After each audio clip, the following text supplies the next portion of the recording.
The latest poll out of Bloomberg says a virtual four-way tie for first place in Iowa. That is among all of the GOP candidates: Herman Cain, Mitt Romney, Newt Gingrich, and surprisingly, Ron Paul. This is the first time Congressman Paul has polled in first place slot in this race. So we're asking tonight, why is that? And what is so wrong with Ron Paul? Ben has the reality check you won't see anywhere else.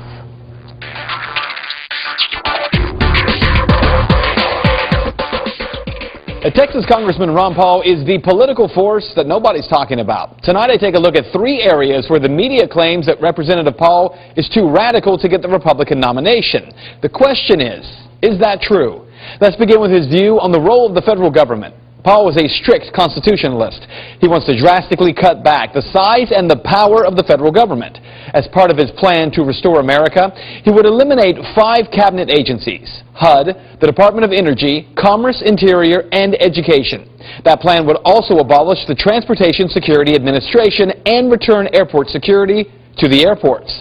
Congressman Paul also says he would end the days of government agencies writing laws through regulation. So this whole principle that the executive branch as well as the judicial branch can write law, that has to be challenged because this is how we got into this mess. This is why government is too big and has to be reversed. So is the idea too radical? Well, not if you're a supporter of Texas Governor Rick Perry, who wants to eliminate 3 of those departments: Commerce, Education, and Energy.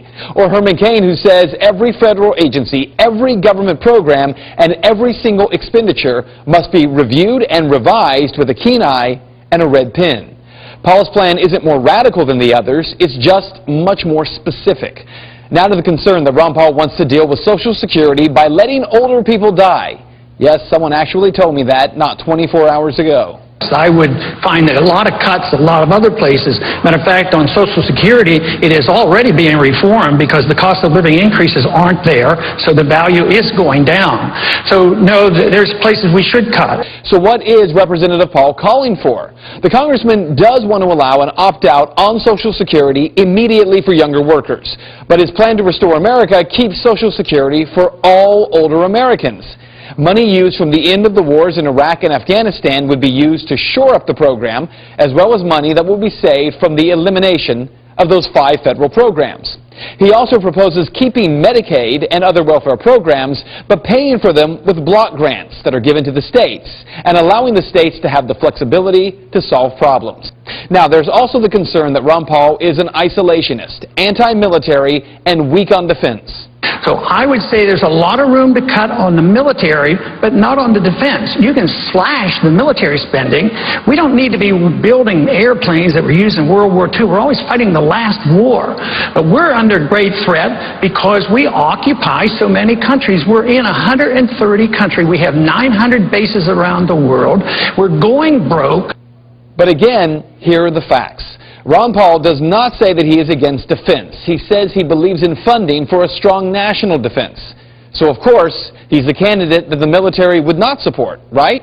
Well, according to USA Today and PolitiFact, Ron Paul has received, get this, more campaign contributions from people who work for the military than either President Obama, and almost 3 times as much as all the other Republican presidential candidates combined.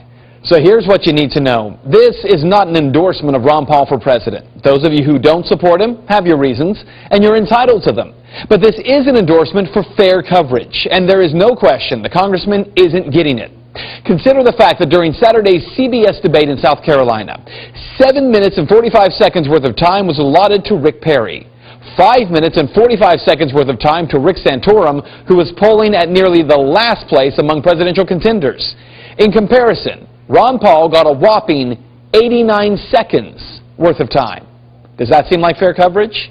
And that is Reality Check. If you'd like to make your voice heard on this story, you can do so by simply commenting on Ben's Facebook page. All you have to do is search him, Ben Swan, WXIX.